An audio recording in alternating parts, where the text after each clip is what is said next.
أشهد أن لا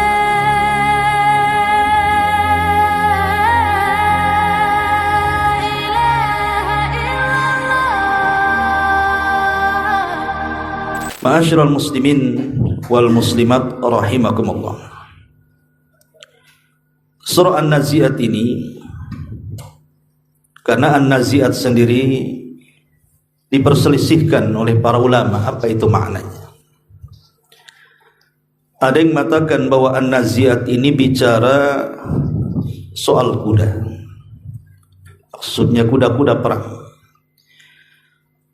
sama dengan Al-Adiyat. Ada juga yang mengatakan An-Nazi'at ini bicara soal angin. Tapi kebanyakan para ulama, dan ini pendapat yang kuat menurut jumhur ahli tafsir, bahwa An-Nazi'at ini bicara soal para malaikat. Ma'asyiral muslimin wal muslimat rahimakumullah. Sebelum kita bicara soal ayat-ayat pertama dalam surah An-Nazi'at yang bicara soal para malaikat ini dan tugas-tugasnya, sedikit kita bicara soal keimanan kita kepada para malaikat. Al-Imam As-Suyuti rahimahullahu ta'ala menukilkan perkataan Al-Imam Baihaqi di dalam kitabnya Syu'abul Iman, bahwa ada dua perkara yang harus kita pahami tentang keimanan kita kepada para malaikat. Pertama, at-tasdiqu biwujudihim. Kita wajib membenarkan tentang wujud mereka. Karena para malaikat itu kan tidak bisa dilihat oleh kita. Tetapi bukan berarti yang tidak bisa dilihat tidak ada wujudnya. Karena kita bisa rasakan keberadaan mereka. Sama dengan angin, kita bisa merasakan kipas angin ini mutar kan? Ada angin yang kita rasakan, tapi wujud angin kan kita tidak tahu. Maka para malaikat juga sama, keberadaan mereka itu kita bisa rasakan. Kapan kita bisa rasakan keberadaan para malaikat? Ketika hati kita terdorong untuk melakukan kebaikan. Jadi saat kaki antum datang kemari untuk talabul ilmi, itu dorongan para malaikat. Saat kita hendak bersedekah, saat kita hendak ke masjid salat, saat kita hendak silaturahim dan begitu seterusnya, hakikatnya itu pengaruh adanya para malaikat. Sama dengan keberadaan korin dari setan. Jadi kalau kita ini melangkahkan kaki ke tempat maksiat, artinya ada dorongan setan di situ. Yang jelas bahwa kata beliau As-Suyuti menukilkan dari perkataan Al-Baihaqi bahwa beriman kepada para malaikat yang paling penting adalah mengimani wujud mereka, walaupun kita tidak bisa melihatnya. Kemudian yang kedua, al-i'tiraf bi anna minhum rusulan. Harus ada pengakuan dari kita, keyakinan bahwa para malaikat adalah utusan-utusan Allah subhanahu wa ta'ala. Jadi Allah mengutus malaikat itu kepada siapa yang dikehendaki Allah dari hamba-hambanya. Terkadang para malaikat mengutus kepada para nabi, seperti kisah yang ma'ruf bagaimana Nabi Ibrahim alaihi salatu wassalam didatangi oleh 3 tamu, tiga-tiganya para malaikat. Ketika hendak menghabar gembirakan bahwa Ibrahim akan memiliki putra Ishak dan akan memiliki cucu Yakub, dan menghabarkan bahwa dia akan mengadab kaum Sodom, kaumnya Lut yang merupakan keponakan Ibrahim. Atau ketika mendatangi Maryam, ketika Maryam hendak buang hajat, tiba-tiba kemudian dihadang oleh Jibril dalam bentuk manusia yang tampan. Atau saat Nabi SAW setelah perang Khandaq didatangi oleh malaikat Jibril dalam bentuk Dihyatul Kalbi, pemuda yang paling tampan dari kalangan sahabat Muhajirin. Jadi terkadang Allah utus para malaikat kepada para utusannya, atau diutus kepada para sahabat. Bahkan para malaikat sendiri bukan hanya khusus kepada mereka, terkadang diutus kepada kita juga. Secara khusus malaikat Jibril turun setiap malam Lailatul Qadar. Makanya Allah mengatakan tanazzalul malaikatu waruh. Ruh di sini artinya Jibril. Turun kepada kita, diutus kepada kita untuk memuliakan malam Lailatul Qadar. Inilah dua perkara kata beliau yang perlu diimani tentang adanya para malaikat. Dan juga kita tahu bahwa nama-nama malaikat ini ada yang Allah Subhanahu wa taala beritahu kepada kita siapa namanya. Tapi kebanyakan malaikat tidak tahu namanya. Baik kita tahu namanya atau tidak tahu namanya, tetap kita harus beriman. Contoh umpamanya kitab-kitab langit yang kita kenal namanya hanya 5. Suhuf, kemudian Taurat, kemudian Zabur, kemudian Injil, kemudian Quran. Bukan berarti kemudian kitab-kitab langit hanya terbatas 5 ini, tidak. Bahkan banyak diberikan kepada para nabi dan rasul. Lah, para malaikat juga sama, ada yang nama-namanya diberitahu seperti Jibril, itu yang paling banyak disebutkan namanya dalam Quran. Kemudian juga Mikail, kemudian Israfil, kemudian malaikat Malik disebutkan di dalam Al-Quran. Kemudian malaikat Ridwan disebutkan dalam hadis Nabi SAW. Kemudian Munkar dan Nakir, kemudian Harut dan Marut, kemudian Malakul Maut. Adapun Israel itu penamaan Israiliyat. Kita umat Islam cukup menamakan Malakul Maut. Tidak perlu kita katakan Israel, karena Israel ini penamaan Israiliyat. Ataupun Hamalatul Arsh, pemikul Arsh. Ataupun Malakul Jibal, yang ketika Nabi SAW diusir dari Taif, datang Jibril dengan 2 malaikat gunung, Malakul Jibal namanya. Yang kemudian Jibril mengatakan kepada Rasul, wahai Muhammad, di kiri kananku ada 2 malaikat Jibal, perintahkan dia untuk membanting gunung kepada penduduk Taif. Ataupun Zabaniyah. Lah, ini nama-nama yang jelas ya dari nama-nama para malaikat. Tetapi sebagian besar malaikat itu tidak tahu namanya. Kita katakan mereka para malaikat. Seperti Rasul ketika masuk melihat Baitul Ma'mur. Setiap hari 70.000 malaikat berkeliling bertawaf dalam 1 hari 1 malam, kemudian keluar dan tidak pernah kembali, berjumlah 70.000. Kemudian besoknya datang malaikat yang baru dengan jumlah yang sama. Kemudian 1 hari 1 malam mereka tawaf, kemudian pergi dan tak pernah kembali, dan begitu seterusnya. Sehingga kita tahu bahwa para malaikat itu tidak ada yang tahu jumlahnya kecuali Allah Subhanahu wa taala. Sebagaimana Allah mengatakan, "Wa ma ya'lamu junuda rabbika illahu." Tidak ada yang tahu jumlah tentara-tentara Allah dari kalangan para malaikat kecuali Allah Subhanahu wa taala. Tetapi yang harus antum pahami bahwa para malaikat itu ada hubung kait yang sangat erat dengan kita. Dan itu dimulai saat peristiwa Adam alaihi salatu wassalam diciptakan.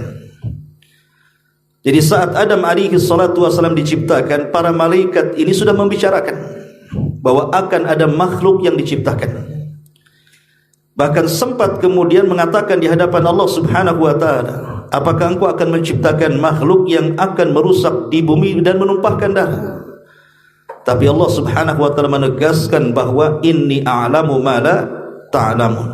Aku lebih paham tentang ciptaanku daripada kalian. Maka diciptakanlah Adam.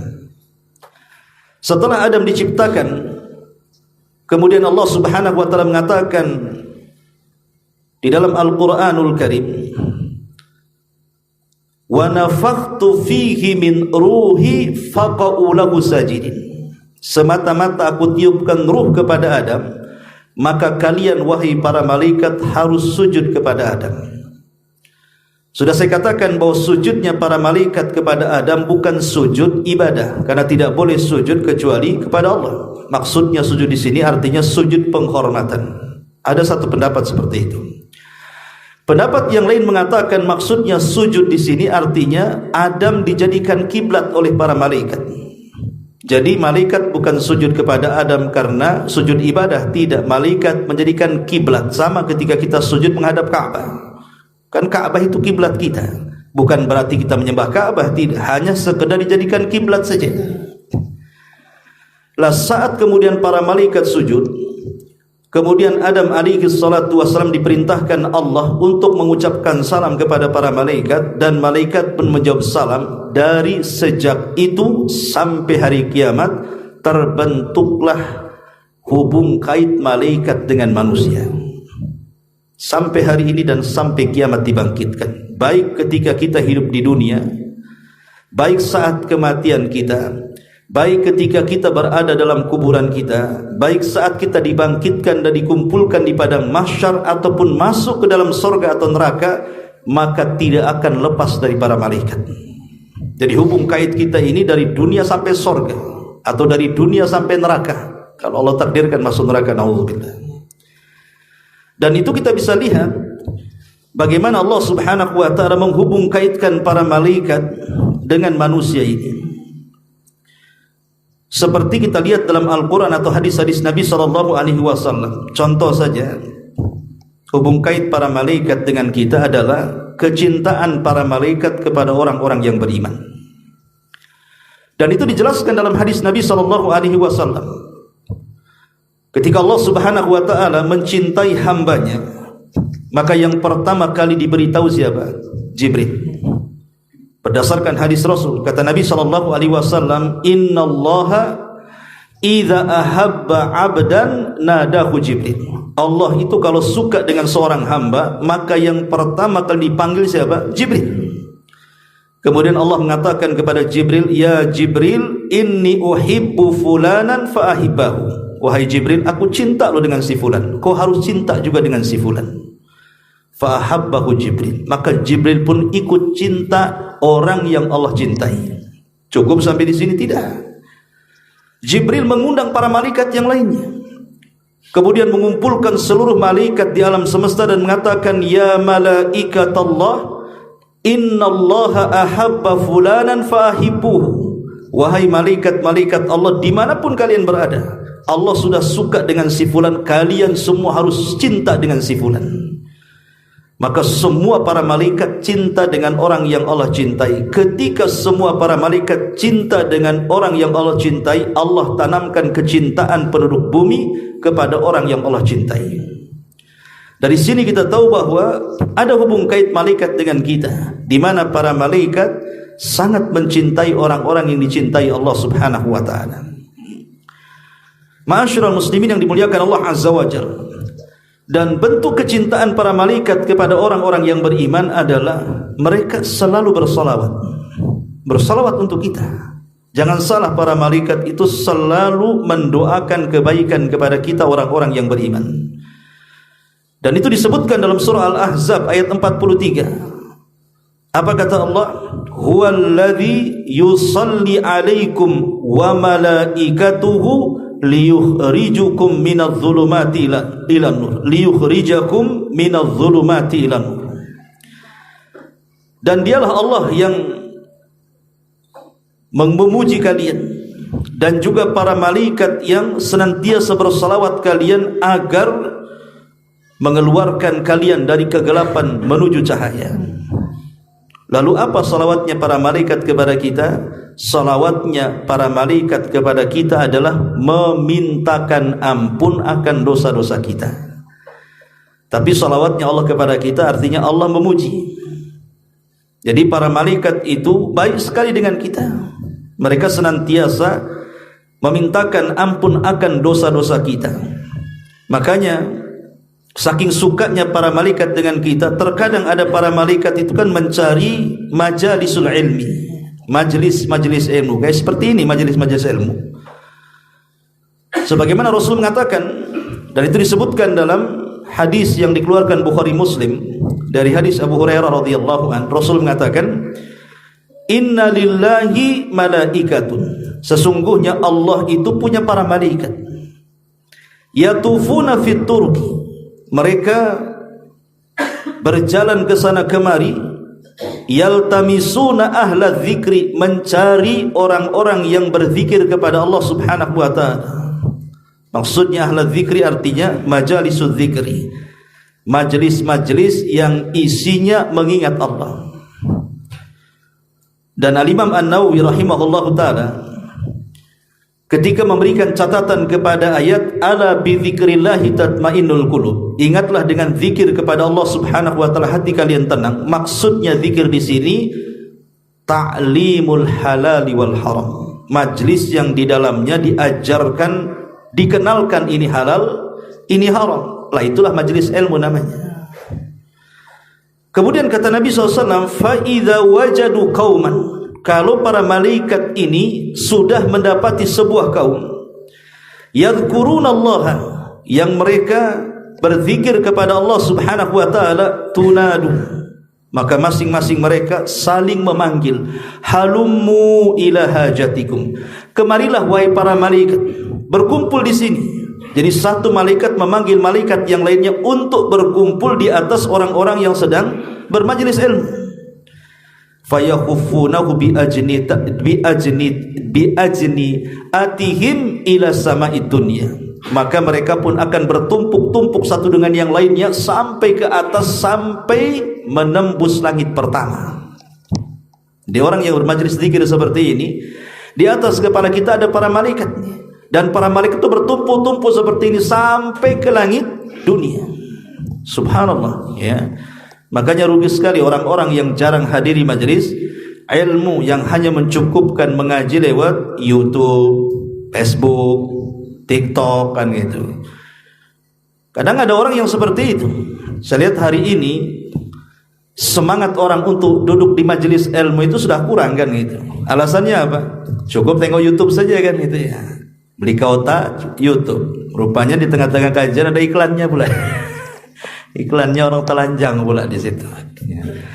Lah ini kan sebenarnya ya ada alasannya, Ustadz itu kalau jelasin itu saja, kan gitu. Kalau antum umroh, kalau takdirkan antum umroh, lihat tuh di Masjidil Haram atau di kota Madinah itu. Terkadang syekh yang menyampaikan dengan syekh yang duduk mendengarkan itu lebih alim syekh yang mendengarkan dibandingkan yang menyampaikan. Alasan mereka apa? Mencari berkah di situ. Jadi kedatangan mereka itu di majelis ilmu itu mencari berkah, bukan hanya sekedar mencari ilmu saja. Apalagi Nabi SAW sampai mengatakan kepada para sahabat apabila selesai bermajlis ilmu, apa kata Rasul? Kumu maghfuran lakum qad buddilat sayyi'atikumul hasanat. Berdirilah kalian, bubar kalian, dosa-dosa kalian sudah diampuni. Sampai di sini tidak, keburukan kalian sudah diganti dengan kebaikan. Kan enggak ada ruginya orang duduk di majelis ilmu itu, walaupun ngantuk-ngantuk lah, kan gitu ya. Penyander-nyander jadilah daripada tak datang, kan. Gitu. Ma'asyiral muslimin yang dimuliakan Allah Azza wa Jalla. Atau ada para malaikat itu, mereka mencari orang-orang yang suka membaca Al-Quran. Antum baca Quran sendirian di rumah atau di masjid atau di musola atau di mana, kan gitu. Maka para malaikat itu suka dengan orang-orang yang membaca Al-Quran. Kata Nabi SAW, Iqra'ul Qur'ana fa innaha as-sakinatu tatanazzalat indal Quran. Bacalah Al-Quran, kata Rasul, karena Quran itu akan membawa ketenangan yang akan turun di sisi orang-orang yang membacanya. Maksudnya ketenangan yang dibawa oleh para malaikat. Ma'asyiral muslimin yang dimuliakan Allah Subhanahu wa ta'ala. Kemudian juga kita lihat bagaimana hadis-hadis menjelaskan banyak sekali para malaikat itu yang menghadang kaum muslimin saat mereka datang untuk melaksanakan sholat Jumat. Jadi sebelum kita datang, para malaikat itu sudah datang di pintu-pintu masjid itu. Untuk apa? Mencatat sesiapa yang datang duluan, kemudian memberikan hadiah berupa pahala besar. Maka siapa yang datang permulaan dan dia bisa menduduki saf pertama, maka mendapatkan hadiah seolah-olah dia berkurban dengan seekor unta, kan begitu. Kemudian datang orang kedua dan berhasil di saf yang kedua, maka para malaikat juga menghadiahi pahala seolah-olah dia berkorban dengan seekor sapi. Kemudian saf ketiga seolah-olah berkorban dengan seekor kambing. Kemudian saf keempat seolah-olah berkorban dengan seekor ayam.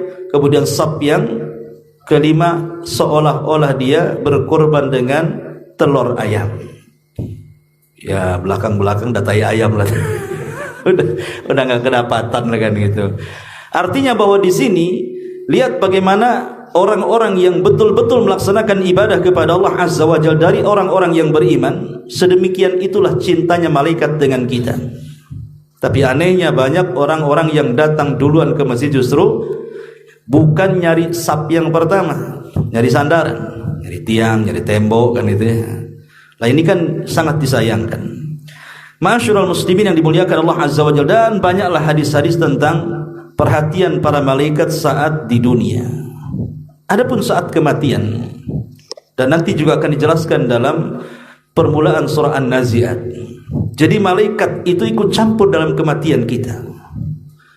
Karena yang mencabut nyawa kita juga para malaikat. Siapa lagi yang mencabut nyawa kita? Kan malaikat. Dibantu dengan rusul al-maut, tawaffathum rusuluna. Bahkan yang membawa kain kafan dari sorga, yang membawa minyak harum-haruman dari sorga, itu semua para malaikat. Bahkan yang mengangkat ruhnya orang yang beriman sampai menembus lapisan langit pertama, kedua, ketiga sampai ketujuh dan berjumpa dengan Allah Subhanahu wa taala. Dan Allah katakan, kembalikan ruhnya ke dalam jasadnya, letakkan catatannya fil iliyin. Itu semua adalah tugas para malaikat untuk membantu kematian seorang yang beriman. Itu saat kematian. Kemudian beralih kepada alam barzakh, alam kubur.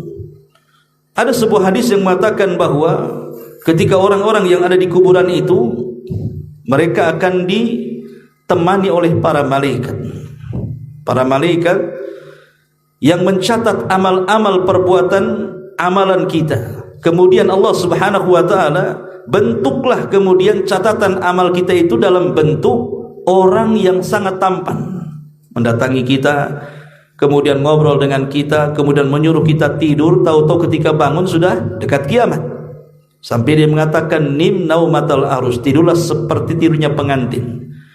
Jadi walaupun dari kematian kita dengan kiamat itu masih 100 tahun lagi, 1000 tahun lagi, 1.000.000 tahun lagi kalau seandainya mungkin terjadi, maka orang yang beriman yang berada di dalam kuburan itu tidak terasa. Karena mereka ditidurkan masalahnya dan baru dibangunkan mendekati kiamat. Beda dengan orang-orang kafir fasik yang disiksa kan, maka mereka akan tersiksa dalam kuburannya. Termasuk juga ketika seseorang kemudian dibangkitkan kelak pada hari kiamat, maka para malaikat itu akan ikut juga di situ. Makanya Allah mengatakan waji'a rabbuka wal malaku saffan saffa. Dan ingatlah ketika Rabbmu datang, malaikat itu bersaf-saf. Jadi di padang mahsyar itu malaikat itu seolah-olah apa? Menjadi pagar betis, bersaf-saf sehingga orang tidak bisa lari dan tidak bisa kabur itu. Jadi malaikat itu luar biasa. Termasuk ketika orang masuk ke dalam sorga sendiri, para malaikat mengucapkan salam kepada kita. Salamun alaikum bima sabartum. Keselamatan bagi kalian atas kesabaran kalian, Allah hadiahi kalian sorga.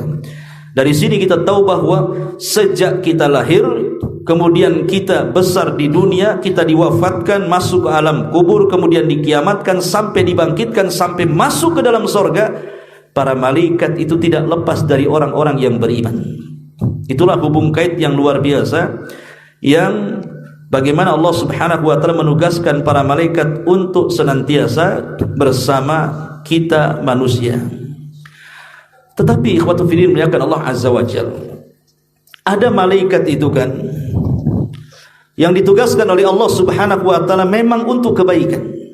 Jadi datang kepada manusia itu memang mendoakan baik, mendoakan kebaikan. Seperti contohnya umpamanya di pagi hari Allah utus 2 malaikat, yang satu berdoa, ya Allah, sesiapa yang berinfak di pagi hari ini tambahkan hartanya, dan sesiapa yang bakhil di pagi hari ini hancurkan hartanya.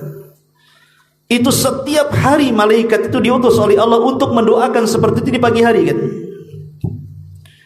Bahkan sesiapa yang kemudian kita melakukan amal soleh seperti menziarahi saudaranya entah di mana, dalam rangka lillah, karena Allah ya, bukan karena bisnis, bukan karena ada kepentingan dunia, enggak. Memang dia menziarahi itu karena Allah Subhanahu wa taala. Maka Allah akan mengutus malaikat untuk mengikuti orang ini. Makanya dahulu dijelaskan dalam hadis Abu Hurairah radhiyallahu an, anna rajulan zara akhan.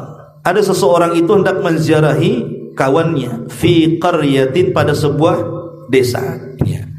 Fa arsadahu Allahu ala madrajatihi malakan. Maka Allah utus para malaikat ngikuti di belakangnya itu.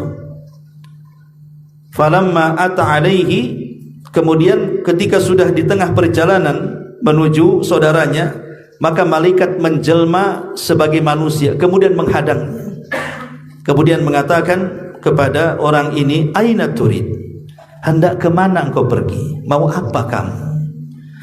Maka orang ini mengatakan, uridu, saya menghendaki akhan li fi hadil qaryah, aku hendak berjumpa dengan saudaraku, dia ada di tempat ini.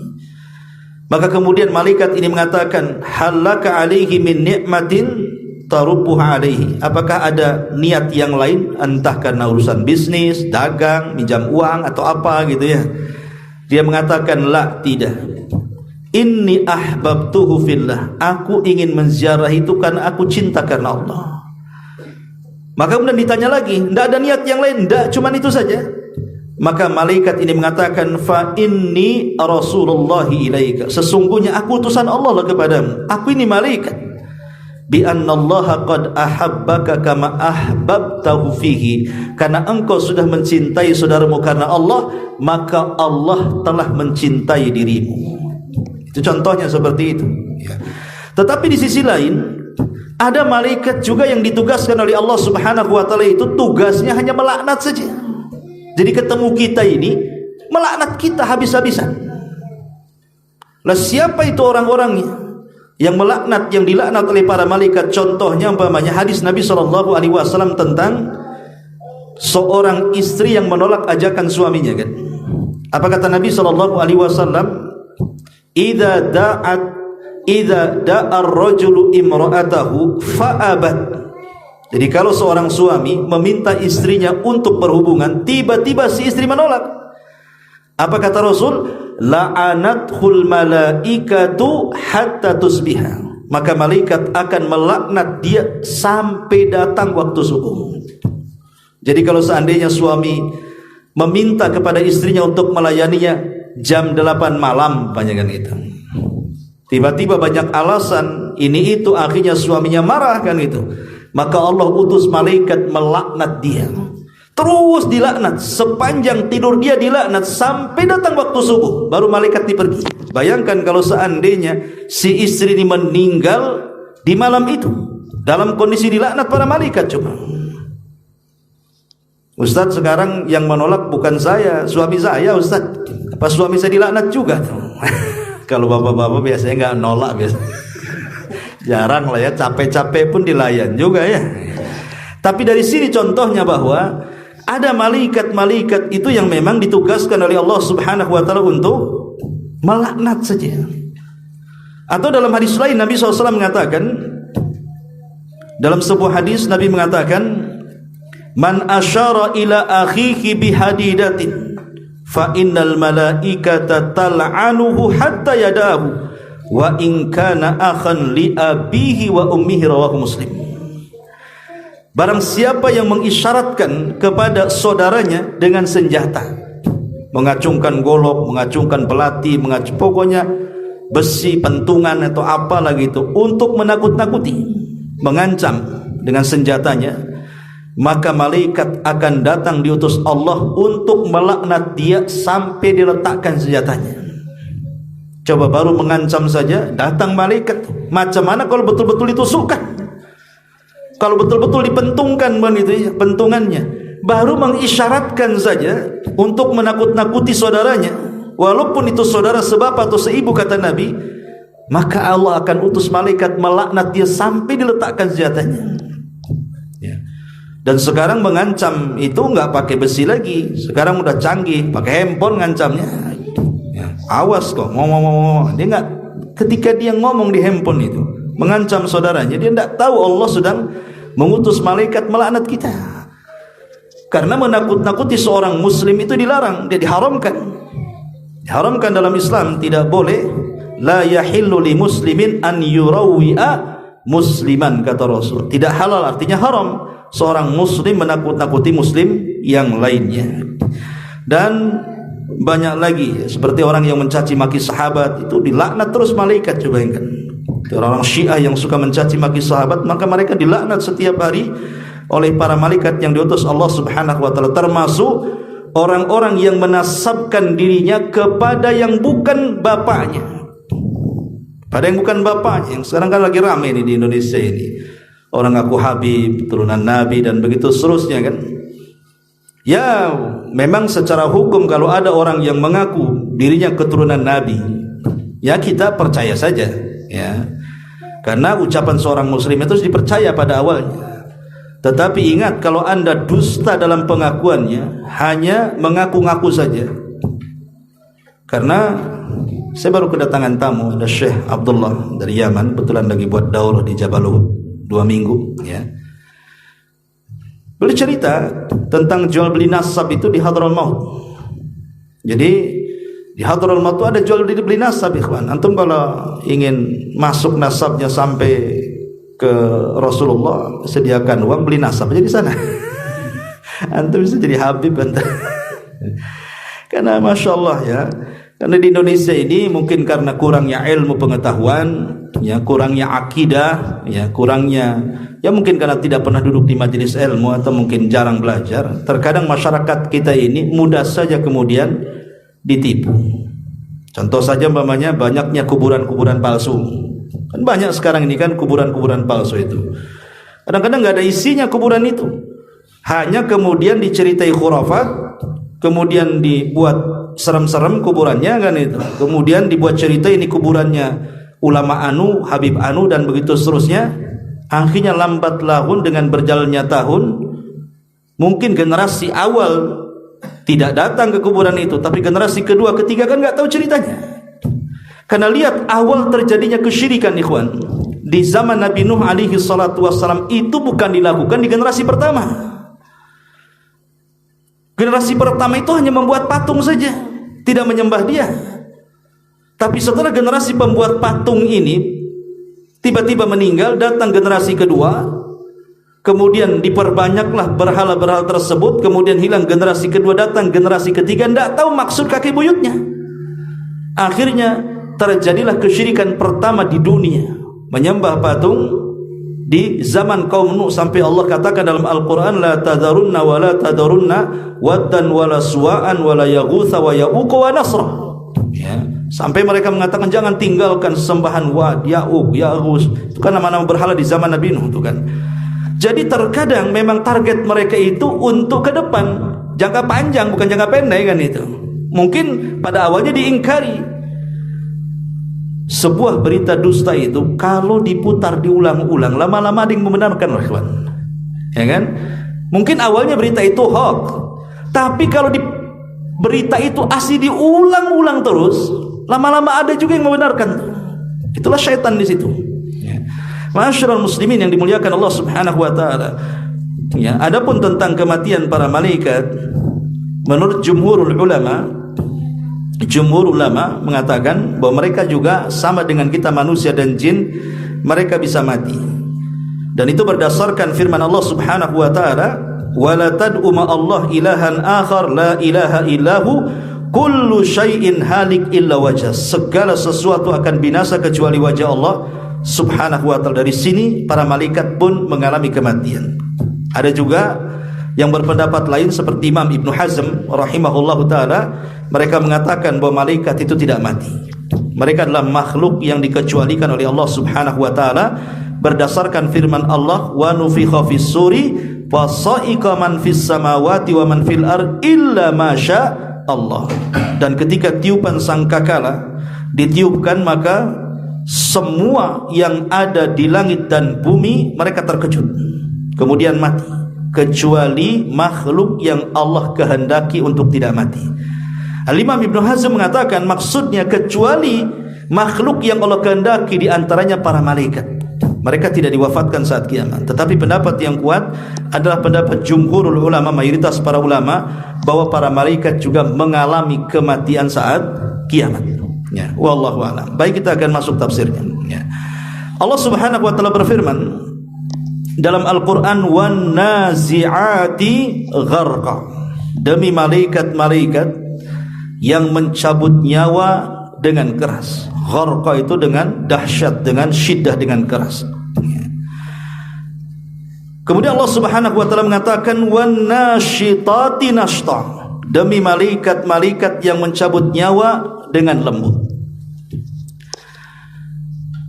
Dua ayat ini menceritakan tentang kematian mukmin dan kematian kafir.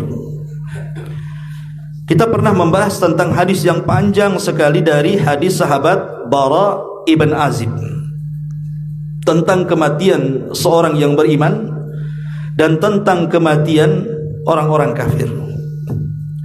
Adapun kematian orang-orang yang beriman, dalam hadis yang panjang Bara bin Azib radhiyallahu anhu itu mengatakan, "Tsumma yaji'u malakul mauti hatta yajlisa inda ra'sihi." Ketika malaikat maut mendatangi orang yang akan dicabut nyawanya, kemudian duduk di samping kepalanya.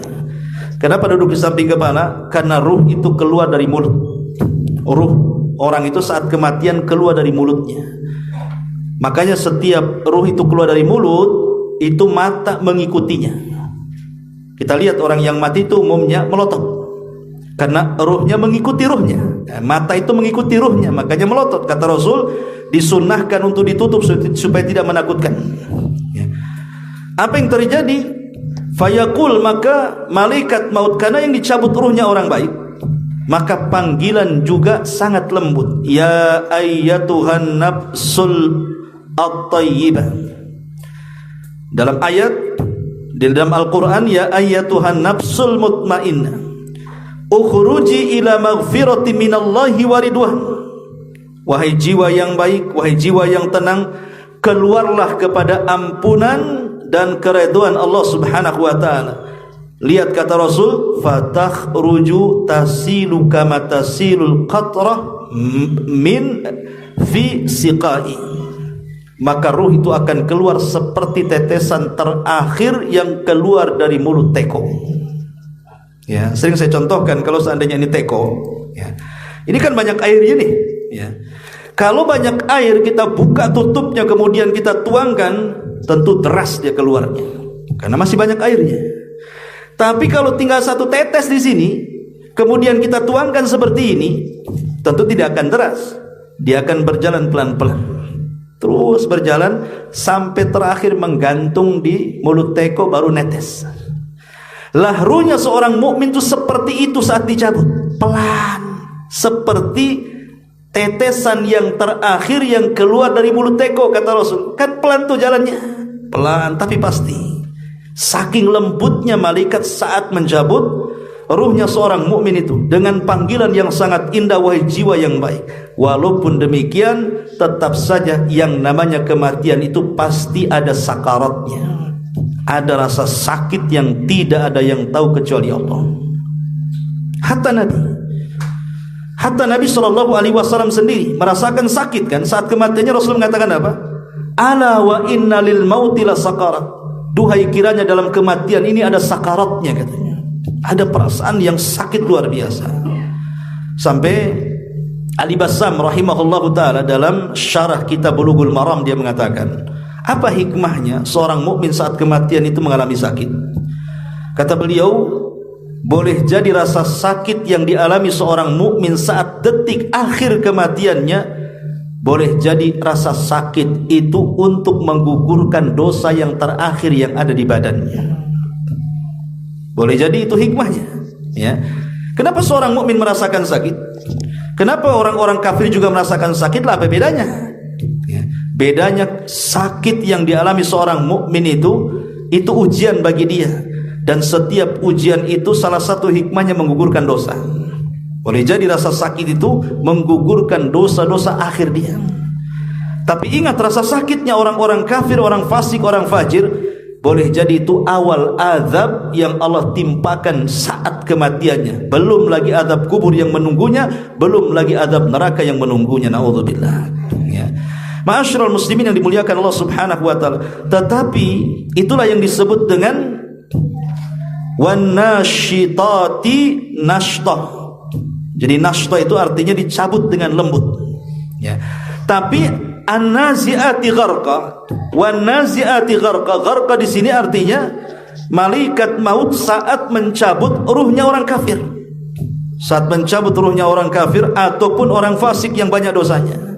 Sampai Rasul mengatakan, wa innal abdal kafir idza kana fi inqita'in minad dunya wa iqbal minal akhirah. Sesungguhnya hamba kafir jika telah terputus dari dunia dan menghadap gerbang akhirat, nazala ilaihi minas sama malaikatun, maka akan turun dari langit para malaikat, ghiladun syidah, malaikat yang sangat keras sekali, sudul wujuh, yang sangat hitam wajahnya, ma'ahumul masuh fi riwayatin minan nar, bersama mereka membawa kain kafan yang diambil langsung dari neraka.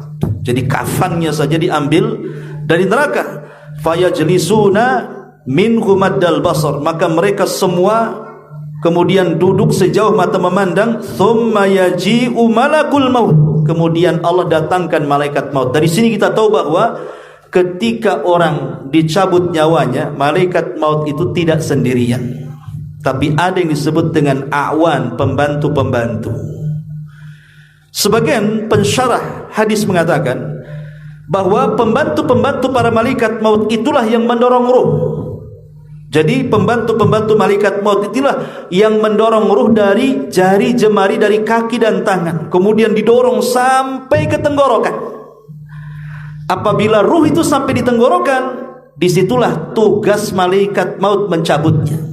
Jadi malaikat maut itu hanya tugasnya mencabut saja saat nyawa berkumpul di tenggorokan. Lah dari sini Allah Subhanahu wa taala mengatakan di dalam Al-Qur'an tentang orang kalau sudah ditakdirkan nyawanya di tenggorokan, maka tidak mungkin diselamatkan. Tidak mungkin diselamatkan. Makanya Allah mengatakan wakila man rah. Wakila man rah. Maka dikatakan kepada orang yang ruhnya di tenggorokan, wakila man rah. Siapa yang bisa meruqyah dia? Maksudnya mengobati dia, dikembalikan ruh ke dalam jasadnya. Tidak bisa. Maka saat itulah, karena tidak ada kemungkinan dia hidup kembali, pintu tobat ditutup di sini. Kata Nabi SAW, innallaha yaqbalu taubata abdin ma lam yughargir. Allah itu masih menerima taubatnya seorang hamba ketika nyawa belum sampai di tenggorokan. Karena kalau nyawa belum sampai di tenggorokan masih memungkinkan hidup, tapi kalau sudah nyawa di tenggorokan mustahil dia hidup, pasti dia akan mati. Makanya pintu tobat ditutup di sini.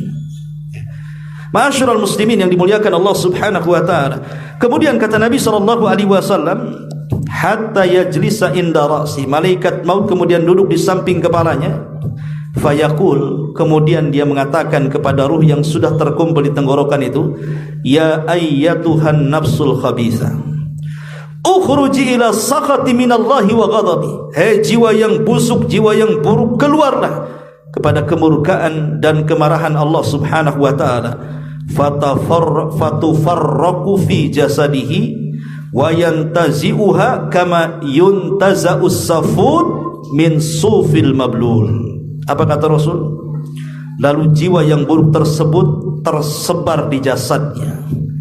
Kemudian malaikat maut mencabutnya sebagaimana dicabutnya safud. Safud ini ya semacam cerulit, ya, yang kemudian dimasukkan ke dalam bulu-bulu kambing wol. Jadi kalau kita punya pisau bengkok, dimasukkan kepada bulu-bulu kambing wol. Tahu lo kambing wol itu kadang-kadang ada 2 jengkal itu kan, bulunya itu kan, gimbal-gimbal itu. Masukkan di situ tuh. Kemudian disiram, sudah gimbal disiram lagi, lengket dengan pisau. Kemudian pisaunya yang bengkok itu kayak arit itu dicabut dengan paksa. Kira-kira merontokkan bulu-bulu? Pasti merontokkan bulu-bulu. Nggak mungkin bulu nggak rontok. Seperti itulah malaikat maut saat mencabut ruhnya orang kafir, akan merontokkan persendian tulang-tulang, dan dia pun akan merasakan sakit yang tidak ada yang tahu kecuali Allah subhanahu wa ta'ala. Itulah wan nazi'ati gharqa, ya. Jadi gharqa itu malaikat yang mencabut dengan keras. Adapun wan nasyitati nashta, malaikat yang mencabut ruhnya seorang mukmin dengan sangat-sangat lembut. Kemudian Allah subhanahu wa ta'ala mengatakan was-sabihati sabha, demi malaikat yang turun dari langit dengan sangat cepat. Apa maksudnya dengan sangat cepat di sini? Ada yang mengatakan bahwa malaikat yang turun ke langit secara cepat itu karena mereka dapat perintah dari Allah. Jadi malaikat itu kalau dapat perintah dari Allah, langsung mereka kerjakan, melesat ke bumi. Nggak ada tunggu-tunggu. Sami'na wa ata'na. Inilah yang Allah subhanahu wa ta'ala katakan apa? Wa yaf'aluna ma yu'marun. Mereka melakukan apapun yang diperintahkan Allah subhanahu wa ta'ala. Padahal malaikat itu tidak seperti manusia, diberikan nikmat dan diberikan susah. Malaikat tidak diberikan nikmat karena mereka tidak makan, mereka tidak minum, mereka tidak nikah, mereka tidak punya anak. Mereka tidak diberikan nikmat seperti kita, kan? Kalau kita diberikan makan, saat makan terasa nikmat, diberikan minum, saat minum terasa nikmat, diberikan pasangan, saat melakukan hubungan diberikan nikmat, diberikan anak-anak yang lucu-lucu, yang berbakti kepada orang tuanya, terasa nikmat. Malaikat nggak diberikan seperti itu. Tetapi mereka ketika beribadah kepada Allah subhanahu wa ta'ala tidak pernah bosan, padahal tidak diberikan nikmat seperti kita. Sementara kita yang jelas-jelas diberikan nikmat oleh Allah subhanahu wa ta'ala, dikasih makan, bisa minum, bisa berhubungan, bisa kesana kemari, jalan-jalan, tapi saat beribadah mudah bosan pula kita. Itulah bedanya. Bosan. Kadang-kadang sholat bosan. Bayangkan. Apalagi sholat tarawih kemarin, panjang sedikit bosan. Nah, malas dari masjid ini, kata. 1 juz, sana setengah juz. Ada pula yang 3/4 juz, kata. Milih itu pula. Dia carinya yang paling pendek. Kadang-kadang ini kita mudah bosan, padahal kita diberikan nikmat banyak. Mereka tidak diberikan nikmat, ya, karena mereka tercipta seperti itu. Mereka kalau sudah melaksanakan perintah Allah subhanahu wa ta'ala, maka mereka gercep, langsung dilaksanakan. Itulah yang Allah katakan was-sabihati sabha. Ada juga yang mengatakan kecepatan para malaikat itu ketika mereka melesat dari langit ke bumi, karena kita tahu bahwa malaikat kan tinggal di langit, jadi ke bumi itu tugas saja. Jadi cepatnya para malaikat ketika diberikan tugas oleh Allah itu melebihi kecepatan jin. Ingat ketika Nabi Sulaiman alaihi salatu wassalam didatangi oleh Hudhud, diberitahu bahwa di Yaman, ini kan Sulaiman di Palestina, ya, burung Hudhud terbang ke Yaman, kan jauh Palestina Yaman itu, memberitahu bahwa di sana ada kerajaan Ratu Balqis. Pemimpinnya perempuan, kaumnya menyembah matahari dan bulan, dan mereka diberikan nikmat luar biasa.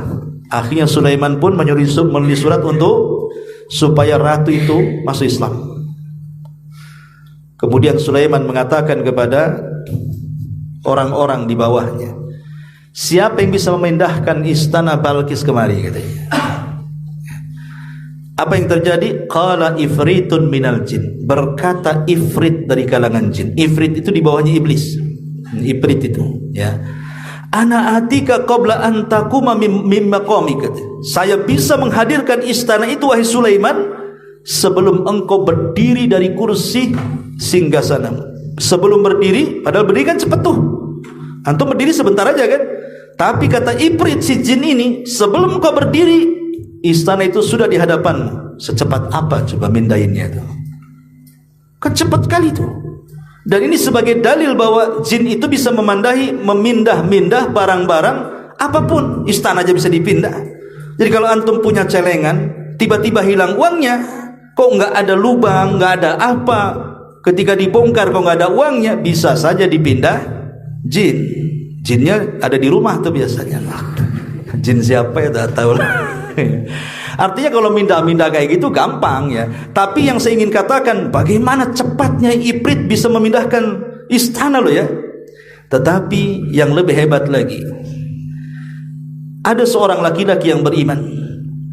Dia menantang Ifrit dan mengatakan, ana atika qabla an yartad ilaika tarfu, katanya. Wahai Sulaiman, serahkan kepadaku, aku lebih cepat dibandingkan Ifrit, di mana aku bisa datangkan istana itu sebelum matamu berkedip. Kalau Ifrit kan sebelum bangkit, ini sebelum kau berkedip saja aku sudah bisa datangkan. Sebagian ahli tafsir mengatakan bahwa seorang laki-laki soleh berdoa kepada Allah supaya memindahkan istana itu, maka Allah kirim para malaikat untuk memindahkannya. Coba, Allah kirim malaikat untuk memindahkannya. Secepat apa itu malaikat memindahkan itu?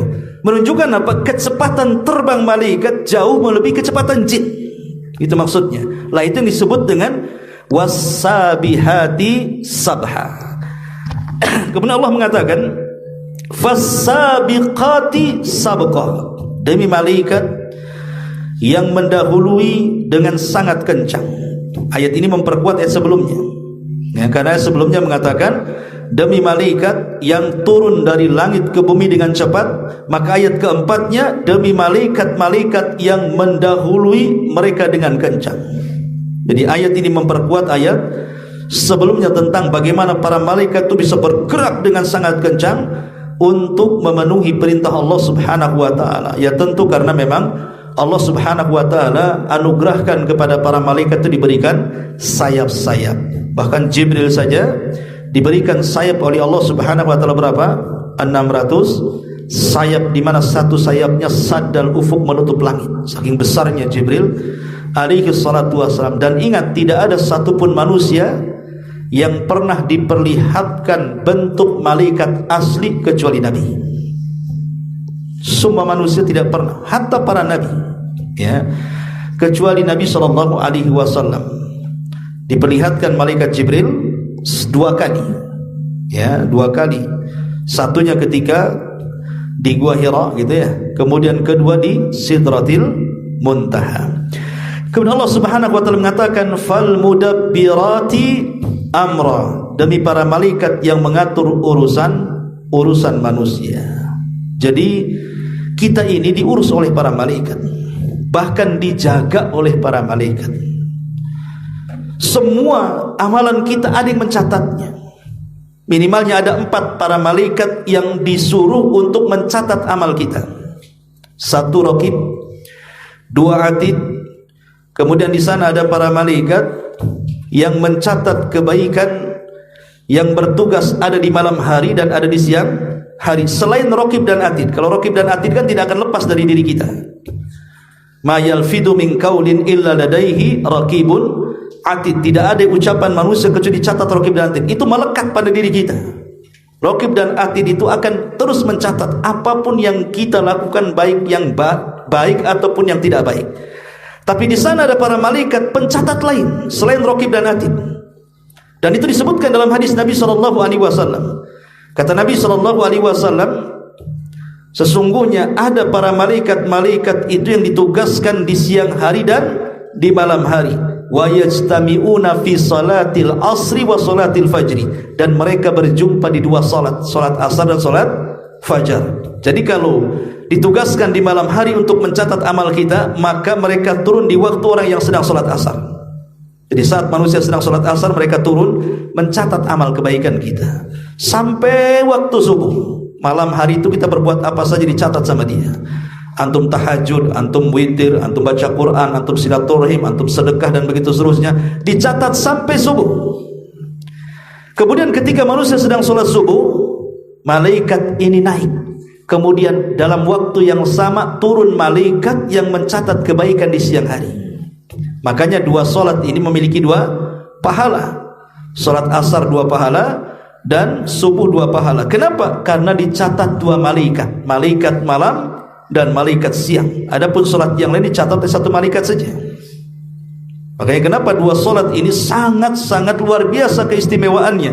Sampai Rasul mengatakan, man hafadha ala baradaini dakhalal jannah. Siapa yang menjaga dua solat ini, kujamin dia masuk surga. Ulama tafsir mengatakan maksudnya solat asar dan solat subuh, makanya keduanya disebut solat wusta. Ya. Jadi malaikat itu ada yang diutus oleh Allah untuk mengurus urusan kita. Pemanya ada orang yang kesulitan, Allah utus malaikat mudahkan orang ini.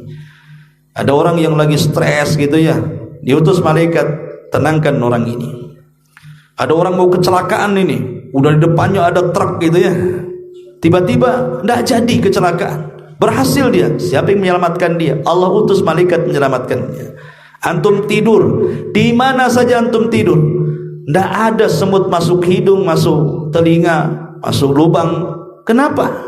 Padahal kalau kita di teras ini kan banyak semut, tapi kalau kita tidur tidak ada semut dekat-dekat kita itu. Sampai pagi tidak ada semut masuk telinga.